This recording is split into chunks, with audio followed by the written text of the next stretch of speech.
one of the mysteries of Britain's ancient Stonehenge. Stonehenge, Stonehenge, Stonehenge, Stonehenge, Stonehenge, Stonehenge, Stonehenge, Stonehenge. Unknown civilization living right here of Bronze Age people. English Heritage say the new center's aimed at giving people a much better experience before they get here for the stones themselves. Stonehenge. Myth and legend have always surrounded its origins.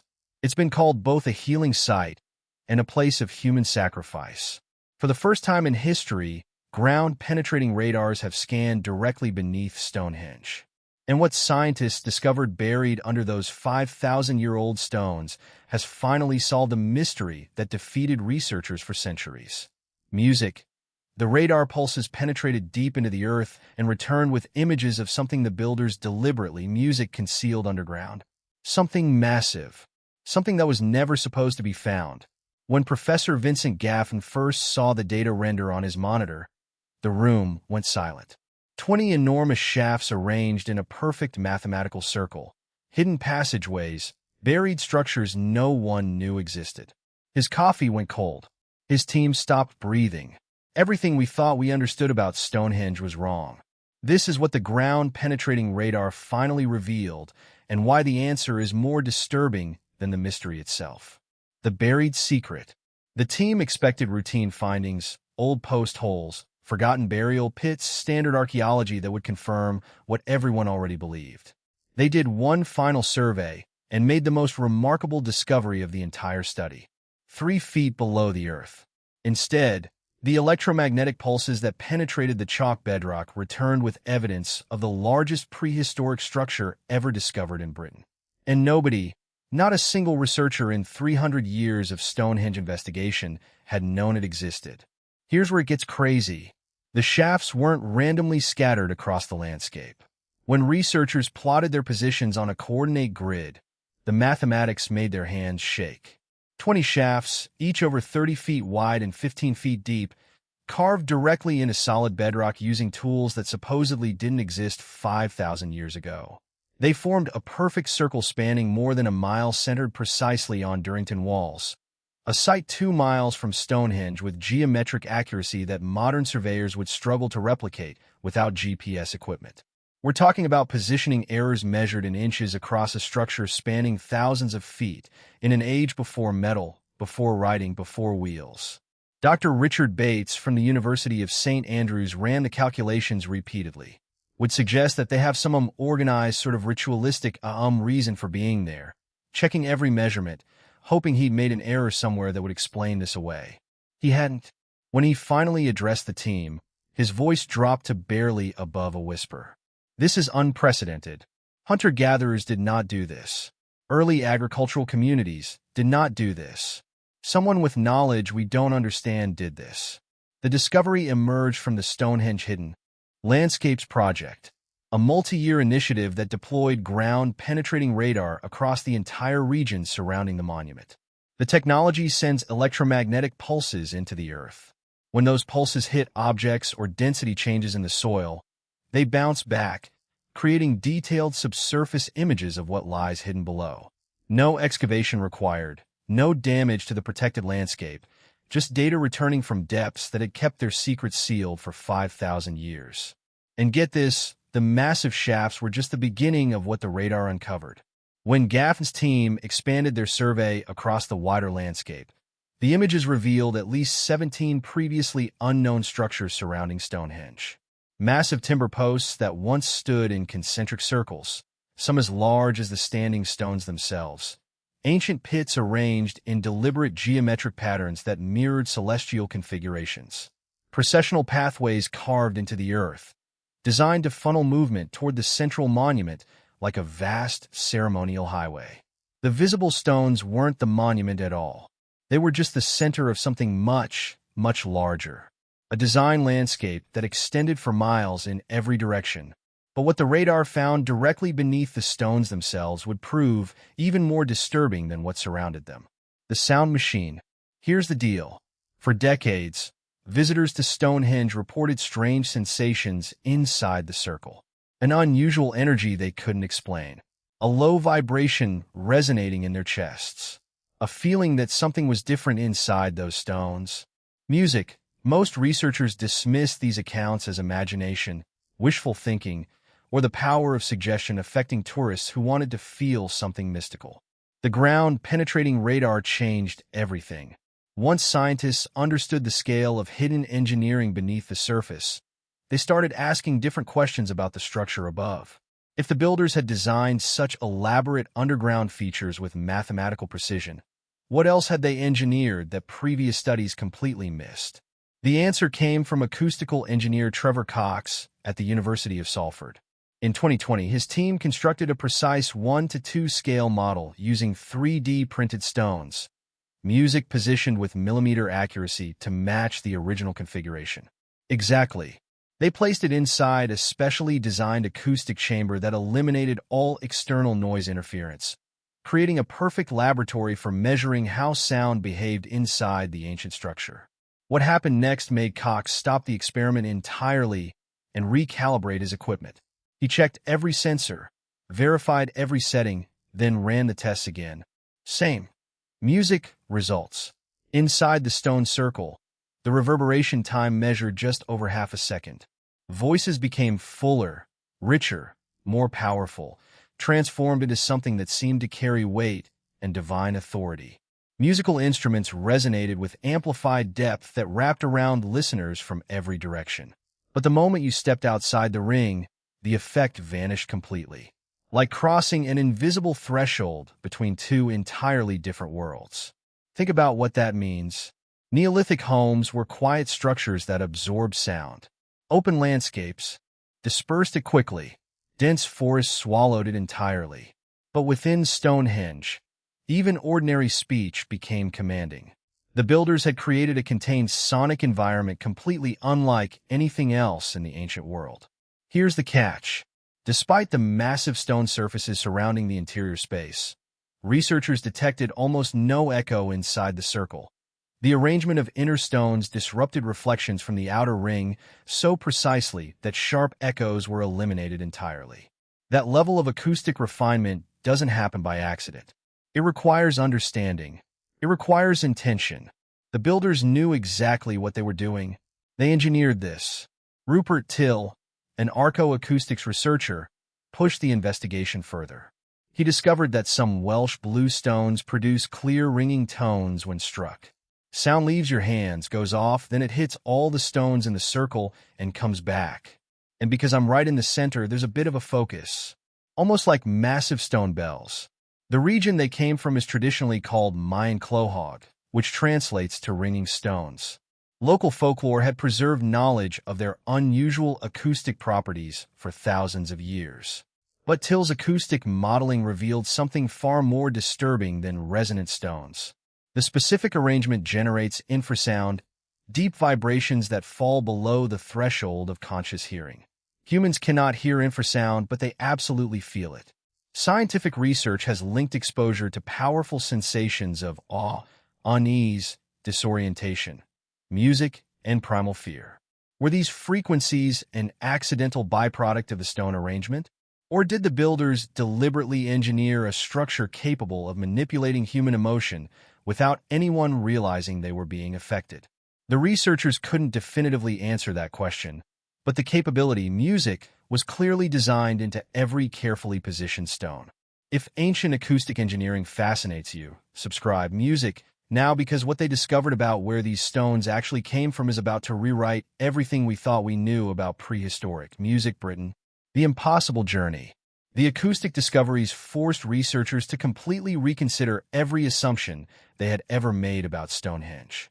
If the builders understood sound manipulation at this sophisticated level, what else had been drastically underestimated about their capabilities? The answer arrived in late 2024, and it landed like a bomb in the archaeological community. A research team led by Anthony Clark at Curtin University had been meticulously analyzing the altar, the large ceremonial slab positioned at Stonehenge's heart.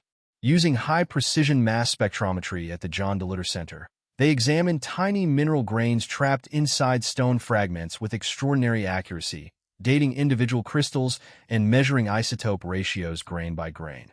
The results made Clark immediately request a second analysis, then a third. Then he brought in independent verification from another laboratory. The numbers kept coming back identical every single time.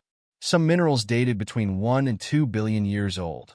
Others clustered around 450 million years.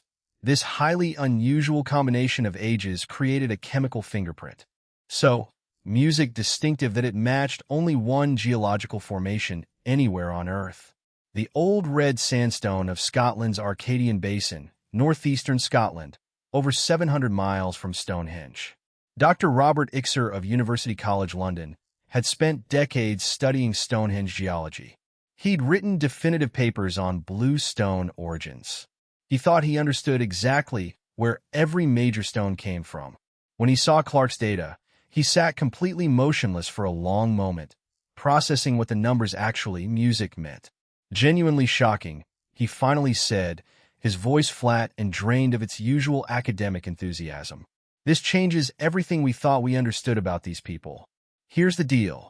Moving a 6-ton sandstone block overland across ancient Britain would have been virtually impossible. The terrain consisted of dense primeval forests, treacherous marshlands, and rivers without any bridges. Professor Chris Kirkland explained what the geological evidence actually implied using isotopes. So, we're really excited about looking at other artifacts in the UK, but elsewhere. Neolithic engineers must have used marine transport, carefully loading the massive stone on specially constructed vessels and guiding it along hundreds of kilometers of dangerous rocky coastline using sophisticated knowledge of boats, tides, currents, and celestial navigation far more advanced than anyone had ever imagined possible. They moved a 6-ton stone by sea 5,000 years ago without metal tools, without written language, without any of the technological foundations we assume civilization requires. And this wasn't an isolated exception. The pattern repeated across the entire monument. Blue stones transported from the Pelly Hills in Wales. Massive Sarsen stones dragged from the Marlborough Downs. Music, sandstone shipped from Scotland. Each material selected for specific acoustic, magnetic, or geological properties. Each transported across impossible distances using methods that required planning, coordination, and knowledge spanning generations.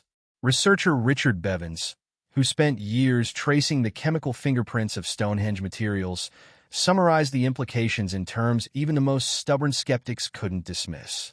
We're looking at a society with complex long-distance trade networks, advanced maritime capabilities, and organizational sophistication rivaling anything we see in the ancient Mediterranean world. And they achieved this 1,000 years before the Egyptian pyramids reached their peak. But knowing where the stones originated only deepened the central mystery. Music. The real question wasn't just how they moved these materials across Britain. The question was why they needed these specific stones from these specific locations. The answer, music, it turned out, was written in the stars, literally the celestial code. Everyone knew Stonehenge aligned with the summer solstice. Tour guides had explained this basic fact for generations. Every June, thousands of visitors gathered to watch the sunrise pierce directly through the central axis, celebrating what they believed was the monument's primary and perhaps only astronomical purpose. But here's where it gets crazy. That famous solstice alignment was just the surface layer, perhaps deliberately obvious, possibly even designed to distract casual observers from the far more complex celestial code hidden beneath. When researchers combined the ground-penetrating radar data with sophisticated astronomical modeling software, additional alignments emerged from the mathematical noise. The buried pathways, timber post positions, music, and the massive shaft ring at Durrington Walls all demonstrated precise, celestial orientations extending far beyond simple solar observation. These weren't approximate, ceremonial directions. They were mathematically exact calculations. Some features pointed toward major lunar standstills, rare astronomical events occurring on an 18.6-year cycle when the moon reaches its most extreme positions along the horizon. Think carefully about what that implies.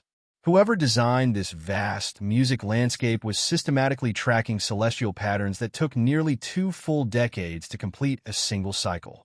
That requires institutional knowledge preservation, precise record-keeping passed from generation to generation, astronomical observation spanning multiple human lifetimes. That requires a civilization with organized education and long-term planning. We never credited the Neolithic world with music possessing. The 2024 major lunar standstill brought researchers flooding to Stonehenge to document how moonlight interacted with the standing stones during this rare celestial event. What they carefully recorded confirmed that the monument marked lunar extremes with exactly the same precision it marked solar ones. And get this, some stone positions pointed toward regions of the night sky with no obvious modern significance. Empty patches of darkness that seemed meaningless. But when researchers reconstructed detailed star maps from 5,000 years ago, carefully accounting for the slow wobble of Earth's axis that gradually shifts stellar positions across millennia, those apparently random alignments suddenly made perfect sense. The builders had encoded a precise map of the heavens as they appeared 5,000 years ago, a celestial snapshot preserved in stone. Dr. Amanda Chadburn, a specialist in Stonehenge astronomical alignments, described the moment of realization with shaking hands. We kept assuming they were primitive. We kept assuming they were making rough guesses based on casual observation. They weren't guessing at all. They were tracking celestial mechanics with mathematical precision we didn't believe was possible without written records and metal instruments. The monument wasn't a simple agricultural calendar marking music, planting seasons. It was a sophisticated astronomical instrument, music, encoding precise observations that require generations of careful systematic documentation to compile. But astronomical knowledge alone doesn't explain the acoustic engineering, the impossible stone transport, or the buried music shaft ring. Someone had to coordinate all of this incredible complexity across centuries of continuous construction. The question everyone had been carefully avoiding finally demanded a direct answer. Who possessed the power to command music, something this vast? The shadow rulers. The accumulated evidence pointed toward a conclusion that made researchers deeply uncomfortable. It challenged everything they wanted to believe about ancient human cooperation and shared communal purpose. Romantic interpretations had long imagined Stonehenge as a powerful symbol of unity. Scattered tribes from across ancient Britain coming together peacefully to build a shared sacred monument. A prehistoric collaboration where everyone contributed willingly toward a common spiritual goal. A heartwarming story of our ancestors working together in harmony. The ground-penetrating radar destroyed that comforting narrative completely. The scale of construction was simply too vast, the mathematical precision too exacting, the specialized astronomical and acoustic knowledge too carefully guarded and controlled. Music, completing the monument and its extensive surrounding landscape, would have required thousands upon thousands of workers laboring across multiple generations, not years of community effort. Centuries of sustained music, organized, carefully directed labor. The radar surveys revealed no evidence of large permanent settlements, music, anywhere near the construction site. Workers came from somewhere else entirely. They labored under physically demanding conditions following plans